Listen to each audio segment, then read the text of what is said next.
تمام اهل پاکستان کو جشن آزاد مبارک. ایوہ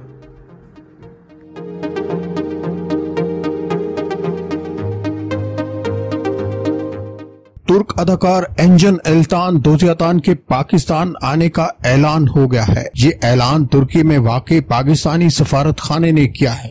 آپ دیکھ رہے ہیں ہم پاکستانی. ویڈیو میں آگے بڑھنے سے پہلے ہمارے یوٹیوب چینل ہم پاکستانی کو ضرور سبسکرائب کریں اور بیل آئیکن کے بٹن کو بھی دبائیں. ترکی کے شہر استنبول میں واقع پاکستانی سفارت خانے کے قونصل جنرل بلال خان نے اعلان کیا ہے کہ ارطغرل غازی کے مرکزی کردار انجن التان دوزیاتان جلد پاکستان کا دورہ کریں. قونصل جنرل بلال خان نے 14 اگست کو یوم آزادی کے موقع پر ترک اداکار انجن التان دوزیاتان کو پاکستانی سفارت خانے میں آنے کی دعوت دی. پاکستانی سفارتکار کی دعوت پر ترک اداکار ملاقات کے لیے استنبول میں واقع سفارت خانے پہنچ گئے، جہاں 1 to 1 ملاقات ہوئی. اس موقع پر ترک اداکار نے اردو میں پیغام جاری کرتے ہوئے پاکستانی قوم کو جشن آزادی کی مبارکباد پیش کی. پاکستانی قونصل جنرل بلال خان نے انجن التان دوزیاتان کی آمد پر ان کا شکریہ ادا کیا اور تحفے میں انہیں کتاب پیش کی، جس کے بعد microblogging website Twitter پر انہوں نے اپنے بیان میں بتایا کہ ترک اداکار جلد ہی پاکستان آئیں گے. تو گویا اس طرح سے پاکستانی سفارت خانے نے بھی ترک اداکار کی جلد پاکستان آمد کی تصدیق کر دی ہے. اس سے پہلے بھی انجن التان دوزیاتان پاکستان میں رہنے والے اپنے مداحوں کے نام اپنا خصوصی پیغام جاری کرتے ہوئے پاکستان جلد آنے کا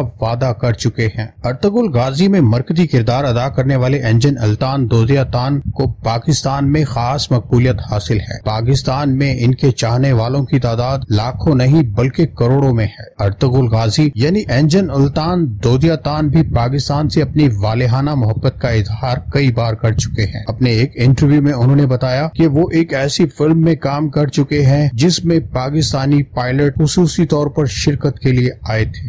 وہ یہ بھی کہہ چکے ہیں کہ ان کا پورا بچپن پاکستان سے محبت سے کے خاص احساس کے ساتھ گزرا ہے. انجن التان دوزیاتان نے ارطغرل غازی میں تاریخی کردار نبھاتے ہوئے شاندار پرفارمنس اور اپنی پرکشش شخصیت کی بدولت کروڑوں لوگوں کو اپنے شہر میں گرفتار کیا ہوا ہے. اگر آپ کو ویڈیو پسند آئی تو اسے لائک، شیئر اور کمنٹ ضرور کریں اور ہمارے چینل کو ضرور سبسکرائب کریں. اگلی ویڈیو تک کے لیے خدا حافظ.